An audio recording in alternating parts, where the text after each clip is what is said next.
عظیمت جرأت و ہمت کا ہے اظہار، سیدھی بات عظیمت جرأت و ہمت کا ہے اظہار، سیدھی بات۔ ناظرین گرامی السلام علیکم ورحمۃ اللہ وبرکاتہ۔ سیدھی بات کے تازہ ترین خبروں میں آپ لوگوں کا استقبال ہے۔ آئیے سب سے پہلے آج کی سرخیوں پر نظر کرتے ہیں۔ میرٹھ مذہبی تنظیموں کے دباؤ میں پولیس نے درج کر لیا ایک اور لو جہاد کا جبراً تبدیل مذہب کیس۔ دہلی میں ایف آئی آر کے بعد گریٹا تھمبرگ نے کیا نیا ٹویٹ، کہا کوئی دھمکی کسانوں کی حمایت سے نہیں روک سکتی۔ ایل پی جی کے داموں نے دیا جھٹکا، گھریلو سلنڈر 25 روپے ہوا مہنگا۔ حکومت نے کورونا سے ڈاکٹروں کی اموات پر بھی بولا جھوٹ، آئی ایم اے نے بتائی صحیح تعداد۔ پرینکا گاندھی کی کسان نوریت سنگھ کے اہل خانہ سے ملاقات، شہید کا کنبہ شہادت کو فراموش نہیں کرتا۔ جودھ پور گھر میں چل رہی تھی شادی کی تیاریاں، اس سے پہلے آئی جوان کے شہید ہونے کی خبر۔ زرعی اصلاحات کی حمایت لیکن انٹرنیٹ خدمات بند کرنے پر تشویش، امریکہ کا رد عمل۔ افغان جیلوں میں قیدیوں کو تشدد کا نشانہ بنایا جاتا ہے، اقوام متحدہ امدادی مشن۔ ترکی کسی کو ہمارے داخلہ معاملات میں مداخلت کرنے کا اختیار نہیں۔ بیلجیم کی عدالت نے ایرانی سیاستدان کو 20 سال سزائے قید سنا دی۔ ناظرین گرامی السلام علیکم ورحمۃ اللہ وبرکاتہ۔ سیدھی بات کے تازہ ترین خبروں میں آپ لوگوں کا استقبال ہے۔ ناظرین گرامی میں انصار عزیز ندوی آج دن بھر سے آئی ہوئی کچھ اہم ترین خبریں، اس کی تفصیلات لے کر آپ لوگوں کی خدمت میں حاضر ہوں۔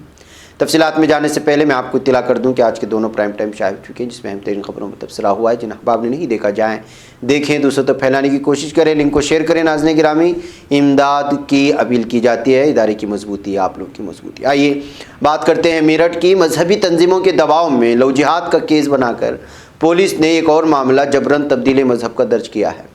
معاملہ میرٹھ کے نوچندی تھانہ علاقے کے شاستری نگر کا ہے، جہاں ایک کوچنگ میں پڑھنے والے لڑکے پر الزام ہے کہ اس نے ساتھ پڑھنے والی ایک غیر مذہب کی لڑکی کو لو جہاد کے تحت گمراہ کیا اور اس کا جبراً مذہب تبدیل کرانے کی کوشش کی۔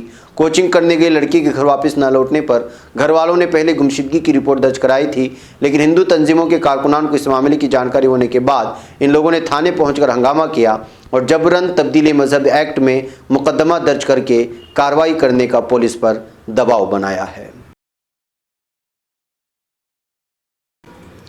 ناظرین سویڈن سے تعلق رکھنے والی ماحولیاتی کارکن گریٹا تھمبرگ اس وقت زبردست سرخیوں میں ہیں۔ کسانوں کی حمایت میں کیے گئے ان کے ٹویٹ پر دہلی میں ایف آئی آر درج کی گئی ہے، لیکن اس ایف آئی آر کے بعد گریٹا نے ایک نیا ٹویٹ کر کے کسانوں کی حمایت جاری رکھنے کا اظہار کیا ہے۔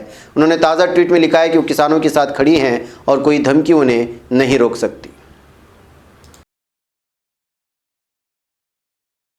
ناظرین مرکزی حکومت نے عام آدمی کو مہنگائی کا ایک اور دھچکا لگا دیا ہے۔ تیل کی قیمتوں میں مسلسل اضافے کے درمیان حکومت نے گھریلو ایل پی جی سلنڈر کی قیمتوں میں بھی اضافہ کر دیا۔ سرکاری تیل کمپنیوں نے گھریلو گیس سلنڈر میں 25 روپے کا اضافہ کیا، جبکہ تجارتی سلنڈر کی قیمت میں 6 روپے کی کمی کی گئی ہے۔ ناظرین ہندوستان میں ڈاکٹروں کے مشہور ادارہ انڈین میڈیکل ایسوسی ایشن نے بدھ کو کورونا وائرس کی وجہ سے جان گنوانے والے ڈاکٹروں کی تعداد کے بارے میں مرکزی حکومت کی جانب سے جاری اعداد و شمار پر حیرانی ظاہر کی ہے۔ وزیر مملکت برائے صحت اشونی کمار چوبے کو لکھے خط میں آئی ایم اے سربراہ جے اے جیلال نے کہا، مرکز کی جانب سے جاری اعداد و شمار میں غلطی ہے۔ کورونا کی وجہ سے اب تک 744 ڈاکٹروں کو اپنی جان گنوانی پڑی۔ دراصل 2 فروری کو وزیر مملکت برائے صحت اشونی کمار چوبے نے اعداد و شمار جاری کر کے کہا تھا کہ کورونا وائرس سے اب تک ملک میں 162 ڈاکٹرز اور 107 نرس اور 44 آشا کارکنان کی موت ہو گئی۔ آئی ایم اے سربراہ جیلال نے آج خط لکھ کر حکومت کی انہیں اعداد و شمار پر اعتراض ظاہر کرتے ہوئے اصل تعداد کو لوگوں کے سامنے رکھا۔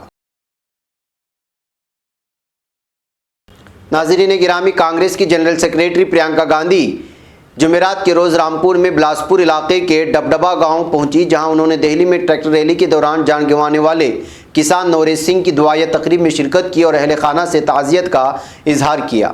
کانگریسی رہنما نے نوریت سنگھ کے اہل خانہ سے ملاقات کی اور ان کو دلاسا دیا۔ اس موقع پر پرینکا گاندھی نے کہا، ایک شہید کی فیملی اس کی شہادت کو کبھی نہیں بھول سکتی۔ آپ کا بیٹا کسانوں کی حمایت کرنے کے لیے دہلی گیا تھا، لیکن اس کے ساتھ ایسا حادثہ ہوا کہ واپس نہیں آیا۔ کوئی سیاسی سازش کے لیے وہاں نہیں گیا تھا، وہ اس لیے گیا کیونکہ اس کے دل میں کسانوں کے لیے دکھ تھا۔